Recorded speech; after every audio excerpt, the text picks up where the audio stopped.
जय हिंद। आप सभी का स्वागत है एबीसी कोचिंग यूट्यूब चैनल में। आप लोग कैसे हैं? आशा है कि स्वस्थ और मस्त होंगे। इस वीडियो में क्लास 9 के साइंस सब्जेक्ट का प्रीवियस ईयर में पूछे गए प्रश्न पत्र के उत्तर को देखने वाले हैं, जो कि आपकी बोर्ड परीक्षा के लिए काफ़ी महत्वपूर्ण है। तो सभी छात्र अंत तक बने रहें और वीडियो को लाइक अपने सभी दोस्तों के साथ शेयर जरूर करेंगे। प्रीवियस ईयर के साथ साथ जो भी आप लोगों का मॉडल पेपर जारी किया है उसको भी आप लोगों को रिविजन कर लेना है। जो भी मैंने क्वेश्चंस आप लोगों को प्रोवाइड किए हैं, गैसेस क्वेश्चन, इंपॉर्टेंट क्वेश्चन, वो भी आप लोगों को अच्छे से देख लेना है।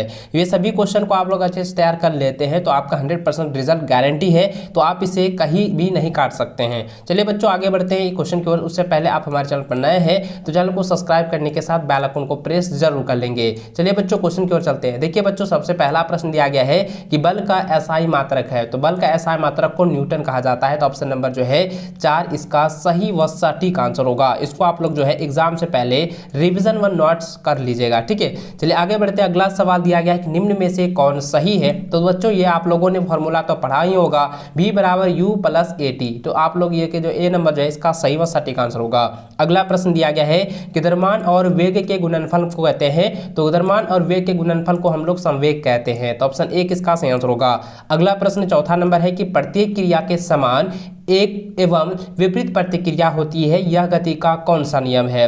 बच्चों आप लोगों ने न्यूटन गति को पढ़ा ही होगा। न्यूटन के 3 नियम होते हैं, पहला नियम, दूसरा नियम और तीसरा नियम। और तृतीय नियम में क्या होता है कि जिस भी क्रिया के समान एवं प्रतिक्रियाएं होती है वो तृतीय नियम को प्रदर्शित करता है। तो ऑप्शन नंबर जो इसका 3 इसका सही व सटीक आंसर होगा। न्यूटन गति का तीसरा नियम या कह सकते हैं सिर्फ तृतीय नियम, ठीक है। चलिए अगला प्रश्न दिया गया है 5वां नंबर की पृथ्वी के गुरुत्वीय त्वरण का मान होता है। तो पृथ्वी के गुरुत्व त्वरण का मान होता है 9.8 मीटर प्रति सेकंड स्क्वायर। ऑप्शन नंबर जो है 2 इसका सही आंसर होगा।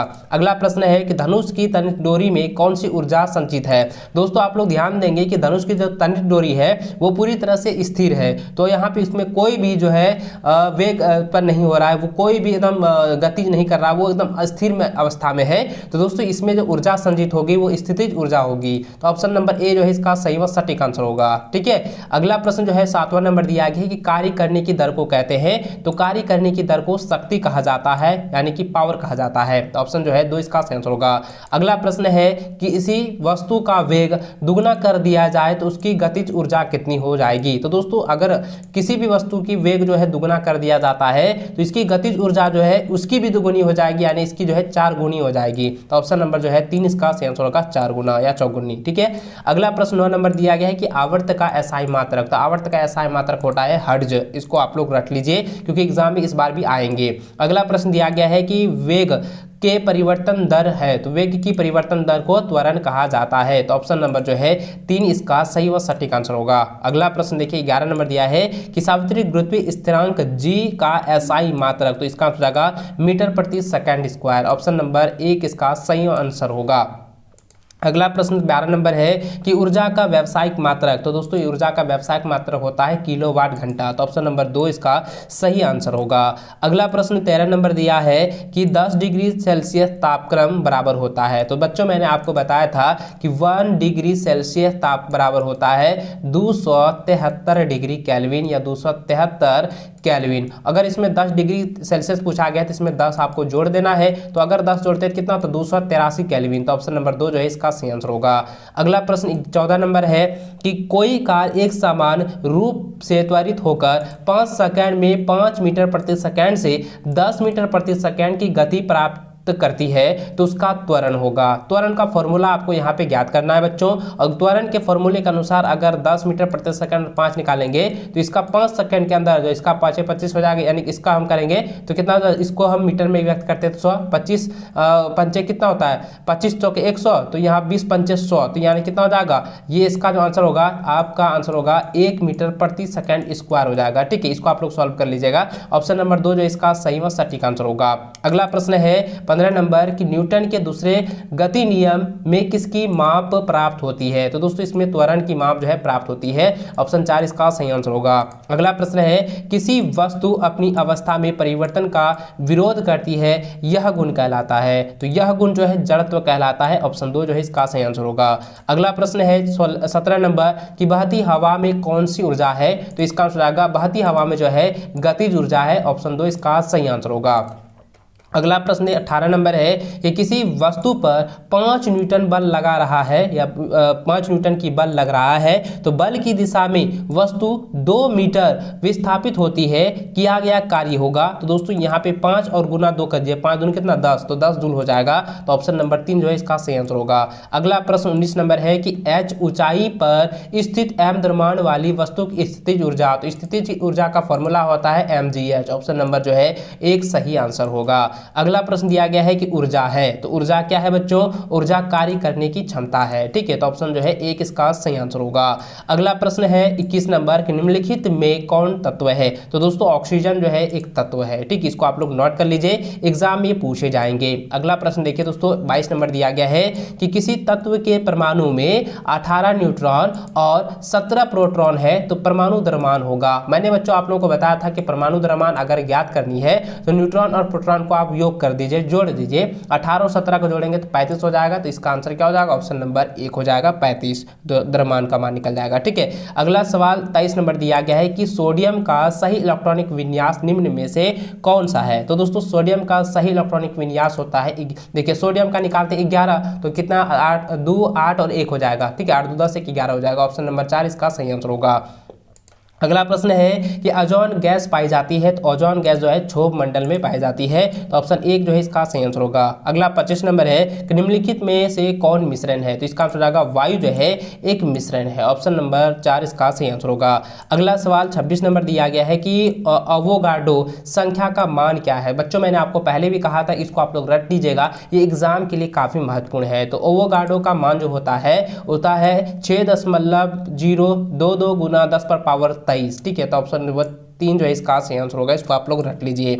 अगला सवाल 27 नंबर दिया गया कि रदरफोर्ड का अल्फा कण परिकीर्णन प्रयोग किसकी खोज के लिए उत्तरदायी था? तो इसका आंसर होगा परमाणु केंद्रक के लिए जो है उत्तरदायी था, ऑप्शन 1 इसका सही आंसर होगा। अगला सवाल 28 नंबर दिया है कि किस अवस्था में अणुओं की ऊर्जा सबसे कम होती है? तो दोस्तों गैस अवस्था में जो है अणुओं की ऊर्जा जो है सबसे कम होती है, ऑप्शन 3 इसका सही आंसर होगा। अगला प्रश्न है 29 नंबर, निम्नलिखित में से कौन यौगिक है? तो दोस्तों नमक जो है एक यौगिक है, ऑप्शन 4 इसका सही आंसर होगा। अगला प्रश्न दिया गया है कि 30 नंबर की जल का रासायनिक सूत्र, तो जल का रासायनिक सूत्र क्या होता है? H2O होता है, ठीक है। तो ऑप्शन नंबर जो है 2 इसका सही आंसर होगा। अगला प्रश्न 31 नंबर है कि परमाणु का नाभिक होता है, परमाणु का नाभिक होता है धनावेशित, ठीक है, याद रखेंगे, पॉजिटिव होता है, ऑप्शन नंबर जो है 1 इसका सही आंसर होगा।